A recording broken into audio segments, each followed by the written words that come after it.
DeSean Jackson heading back to the Philadelphia Eagles, a reported trade from the Tampa Bay Bucks. When you look at DeSean Jackson, Eric, I think you still have a guy that can stretch the field, that could be that deep threat. We saw it last year with the Tampa Bay Bucks, whether it was Jameis Winston or Ryan Fitzpatrick at quarterback. Yeah, Jackson was one of the most efficient wide receivers in the NFL last year. He's 10th in our metric, yards per route run, which I think really does capture how efficient a guy is every time that he's on the field. And he was also 10th in deep receiving yards. And so, averaging, he led the NFL in yards per catch among qualifiers.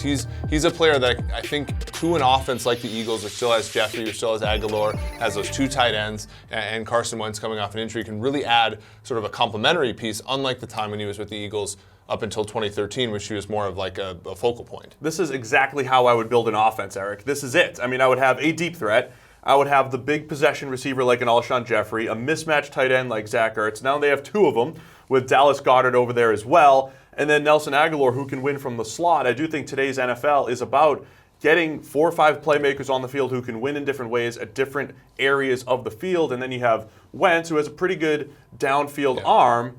I mean, this is a potentially beautiful signing for the Eagles, and he doesn't have to play more than 25 to 35 snaps a week to maximize his value. Yeah, we saw them very successful last year in 12 personnel with those two tight ends, and I think like Aguilar sort of struggled when he was given a bigger role. He was very good in 2017 as just a slot guy, but with Jeffrey's injury last year, it's sort of like a lack of support from Mike Wallace, who was also hurt. He had a bigger role. I think when he steps back a little bit and they give Jackson some of those reps, I think they'll really have some success. Carson Wentz only 17 in our big-time throw rating last year, so he's going to have a better opportunity to use that arm that was so coveted when he came out of North Dakota State. It's really tough in today's NFL to be a consistent deep threat, but back to 2008 with DeSean Jackson, including the playoffs, 17.4 yards per catch.